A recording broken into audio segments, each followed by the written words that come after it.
తాకట్టులో ఉన్న బంగారాన్ని విడిపించి ఆ రోజు ఆన్లైన్ రేటుకే మేము కొంటాం. Sharma gold company. నమస్తే, మీరు చూస్తున్న సుమన్ టీవీ. నేను మీ కీర్తి. మనతో పాటు ఉన్నారు బ్రహ్మశ్రీ తిరుపతి మూర్తి అవధాని గారు. నమస్తే గురుగారు. ఓం శ్రీ మహాగణాధిపతయే నమః. గురుగారు, ఈరోజు నేను మిమ్మల్ని ఒక ప్రశ్న అడగాలనుకుంటున్నాను. చాలా అంటే రీసెంట్గా కూడా ఒక కాలేజ్లో ఇన్సిడెంట్ జరిగింది గురుగారు. కార్తీక పౌర్ణమి రోజు అమ్మాయిలు లేడీస్ కాలేజ్, ఉమెన్స్ కాలేజ్ అది, అమ్మాయిలు జుట్టు విరబోసుకొని వచ్చారు అని చెప్పేసి అక్కడికక్కడ హెయిర్ కట్ చేసేసారు అక్కడ వాళ్ళు. ఫస్ట్ పాయింట్ నాకు అది నచ్చలేదు. ఎందుకు అని అంటే కరెక్ట్ కాదు, చాలా రాంగ్. అది కాలేజ్ కదా గురుగారు, అందరు మతాల వాళ్ళు, అన్ని క్యాస్ట్లకి సంబంధించి కానీ రిలీజియన్స్కి సంబంధించిన వాళ్ళు కానీ ఉంటారు. మరొక మాట, కార్తీక పౌర్ణమి రోజు అందరూ తలంటి స్నానమే 101% పోసుకుంటారు. హిందూ ధర్మంలో పుట్టి పెరిగిన వాళ్ళైతేనో ఆ రోజు కంపల్సరీగా జుట్టు ముడి వేసుకుని అయితే వెళ్ళలేరు. ఇంకోటి, అది కాలేజ్, చాలా రకాల సమ్మేళనం ఉంటుంది. మనం ఒకదాన్ని ఉద్దేశించి నడవడం కూడా అది తప్పు. సో ఈ టాపిక్ అసలు గుళ్ళల్లోకి కానీ మనం ఎందుకు తల విరబోసుకోకూడదు? ఏదైనా పూజ చేసేటప్పుడు కూడా ముఖ్యంగా చెప్తూ ఉంటారు. మీ పోటీ వాళ్ళు ముందు కూర్చున్నప్పుడు కూడా అనంతమ్మ అయితే ఫస్ట్ ముందు నువ్వు ముడేసుకొని మాట్లాడు అని అంటూ ఉంటారు. అందుకే కంపల్సరీ క్లిప్ అయినా సరే పెట్టుకొని కూర్చుంటాం ఇలా మీ పోటీ వాళ్ళ ముందు కూర్చునేటప్పుడు. సో దాని వెనకాల మర్మం ఏదో ఉండుంటుంది. అది తెలుసుకున్నాం అనుకోండి, ఇలాంటి తప్పులు చేయబోము. అవును, అందుకని తెలుసుకోవాలనుకున్నాను. చెప్తానమ్మా. చెప్పే ముందు నేను ఇంకొక మాట కూడా మీతోటి అని నేను విషయానికి వస్తా. మీరు ఒక మాట అన్నారు కదా, జుట్టు విరబోసుకొని వచ్చారని చెప్పి, జుట్టు కట్ చేశారని చెప్పి.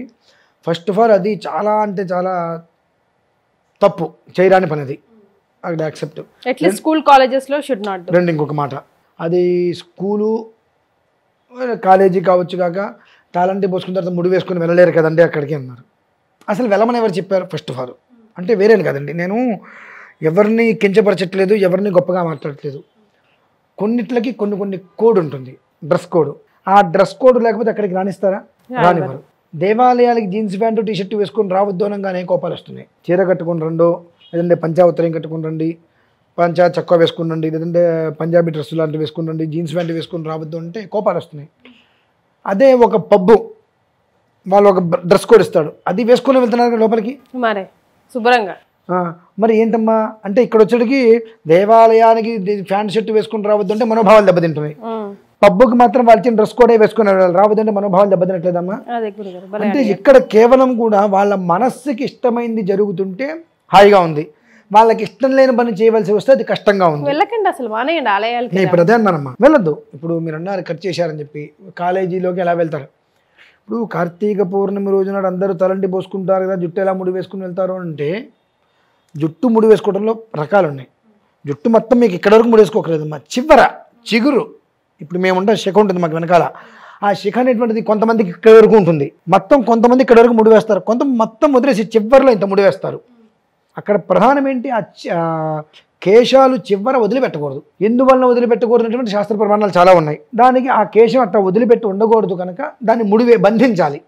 ఆ బంధించడం అనేటువంటిది పురుషులకి స్త్రీలకి ఇద్దరికి కూడా ఉంటుందమ్మా. ఇప్పుడు మేమున్నాం, మాకు మరి శిఖ ఉంటుంది వెనకాల, ముడి వేసుకోవాల్సిందే. స్నానం చేసినప్పుడు ముడి తీసేస్తాం, స్నానం అయిపోయిన తర్వాత ముడి వేసుకొని మేము మళ్ళీ పూజ దగ్గర కూర్చోవాలి.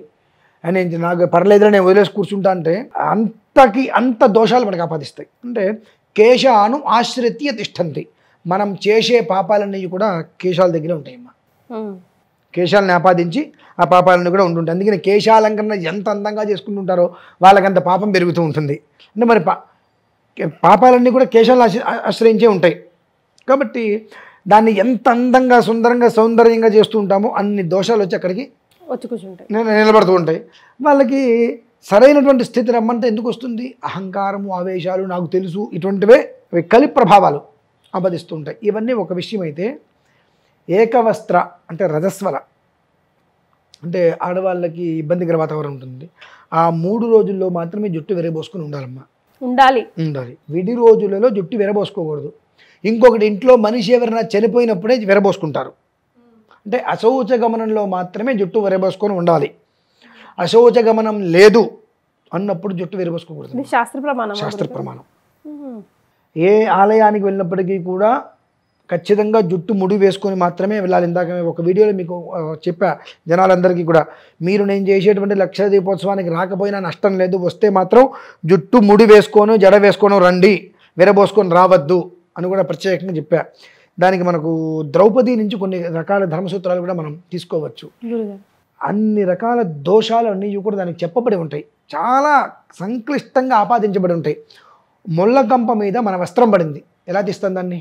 లాగేస్తామా? లేదు, జాగ్రత్తగా తీసుకుంటాం. అది తీసుకుని ముళ్ళు గుచ్చుకుంటాయి, గుచ్చుకుని చాలా జాగ్రత్తగా తీసుకొని మొత్తం చిన్న చిన్న చిల్లులు పడతాయి. దాని ఒకసారి నీళ్ళలో ముంచి గట్టిగా జాడి చేరేస్తే మొత్తం సమస్య పోతుంది.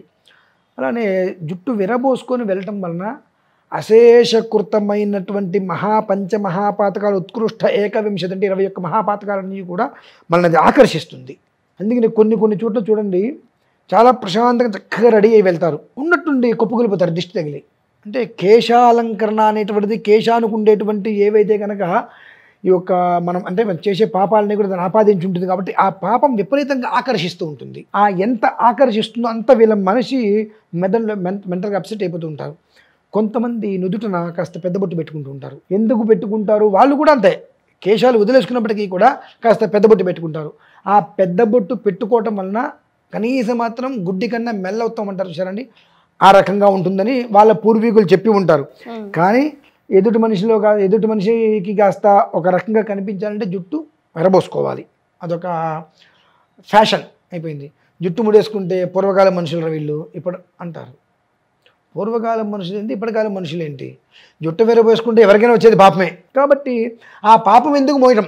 నీకున్న పాపాన్ని నీ దగ్గర ఎట్టి పెట్టుకో.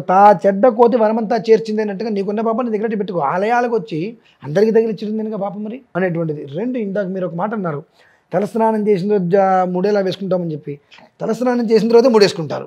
గురుగారు అది ఆలయం వేరు, కాలేజ్ వేరు కదా గురుగారు. ఆలయమైనా దేవుడైతే ఒకడే ఉంటాడుగా, దేవుడైతే ఒక చోటు ఉన్నాడుగా, లేడమ్మా? ఉన్నాడు, కానీ వెళ్ళటం అని ఆలయం వెళ్ళటం. కాలేజీ అయినా ఆలయంలో ఒప్పుకోను గురుగారు, ఇంకా ఎప్పుడు అన్నది అది ఎవరిష్టం అంటాను నేను. తప్పమ్మా, అది ఎవరిష్టం గురించి నేను మాట్లాడట్లా. ఎందుకు విరబోసుకుంటున్నారు, దానివల్ల వచ్చేటువంటి అనర్థాలు ఏంటనే విషయం గురించి నేను మాట్లాడుతున్నా అంతే. ఎందుకంటే విరబోసుకున్నటువంటి తయాలు రెండు, ఒకటి ఇంట్లో ఎవరైనా చనిపోయి ఉండాలి, లేదంటే ఆమెకి ఇబ్బంది వచ్చి ఉండాలి. ఈ రెండు కానిప్పుడు విరబోసుకోకూడదు. ఓకే, అంటే ఇప్పుడు నేను ఇంకొక ప్రశ్న చేస్తా, 24 గంటలు విరబోసుకుంటా అంటే ఇంట్లో ఎప్పుడు 12 రోజులకు ఒకరు చనిపోతున్నారు ఎవరో ఒకళ్ళు. అంటే నిత్య శ్మశానమా ఇల్లు?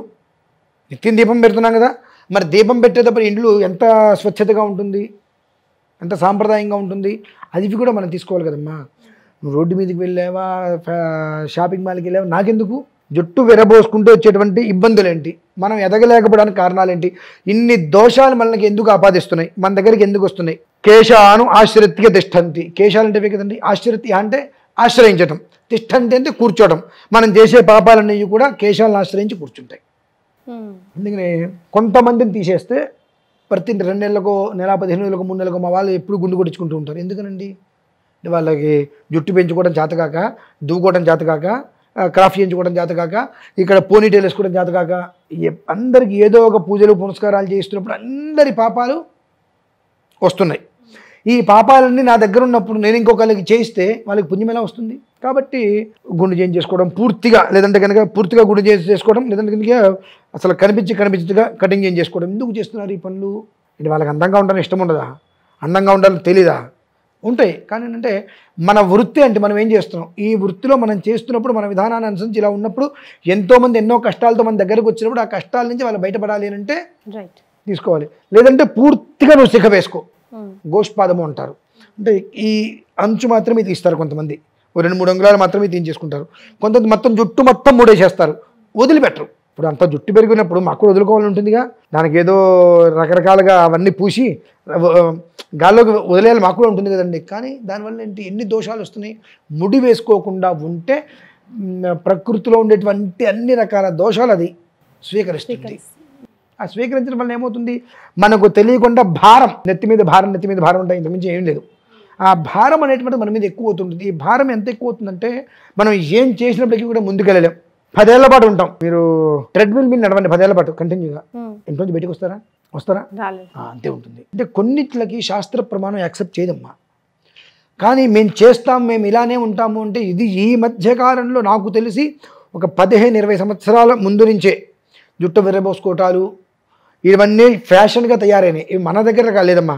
పాశ్చాత్య సంస్కృతి అని చెప్పి ఉత్తరాది వాళ్ళు, అటు వాళ్ళు, ఇటు వాళ్ళు ఇక్కడికి వచ్చి వాళ్ళు అలా ఉండి నేర్పుతున్నారు. వాళ్ళని చూసి వాళ్ళు ఇలా ఉన్నారు కదా, మనం ఇలా లేకపోతే బాగోదేమో, మనమే చక్కగా పంజాబీ డ్రెస్ ఇంకోటి ఏదైనా వేసుకెళ్తే నువ్వు పంజాబీ డ్రెస్ తీసుకొచ్చావా, మేము చూసి చక్కగా ఫ్యాన్సీ డ్రెస్ తీసుకొచ్చాను, కానీ ఈసారి మళ్ళీ డ్రెస్ వేసుకొస్తే వాళ్ళు ఏమైనా అనుకుంటారు అని ఫ్యాన్సీ డ్రెస్ వేసుకొని కనిపించాలి వాళ్ళకి, నేను వేసుకుంటా అనుకుంటే మనకేంటని మనం అనుకోలేకపోతాం. చూసారండి, అంటే ఎదుటివాడి మన్నన కోసం మనం రకరకాలుగా ప్రయత్నాలు చేస్తున్నాం. దానివల్ల రకరకాల దోషాలు మనం ఆపాదించుకుంటున్నాం. కనుక ఎక్కడికి కూడా అది ఎక్కడైనా సరే, ఇంట్లో భగవంతుడు కావచ్చు, గూట్లో దేవుడు కావచ్చు, గుళ్ళో దేవుడు కావచ్చు, భగవంతుడి దగ్గరికి వెళ్తున్నామంటే కనీసం అక్కడికి వెళ్ళినప్పుడైనా ఒక కేశాలని వదిలేయకుండా గాలికి వాటిని ముడి వేసుకోవడం, జడ వేసుకోవడం చేస్తే వెళ్ళినటువంటి ఫలితమైనా మనకు వస్తుంది. అలా వదిలేసుకుంటాను అంటే వెళ్ళిన ఫలితం ఏమో, కానీ అక్కడ పరిసరాలు ఉన్న దోషాలన్నీ కూడా మనం తెచ్చుకుంటాం.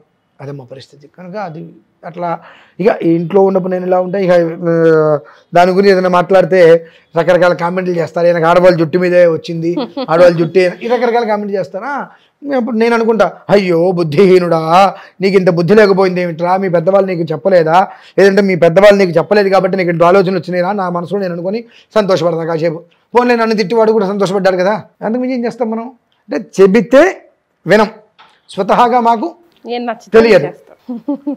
చెబితే నువ్వు ఇలా ఎందుకు చెప్పు అని చెప్పి అందులో మేము కోడిగుడ్డు మీద ఏకల్ని కూడా పీకుతాం అనే రకాలు ఉన్నారమ్మా. కాబట్టి అనుకునే వాళ్ళు అనుకుంటారు, చెప్పడం తప్పేం లేదు, తెలిసింది చెప్పకపోతే మహాపాపం.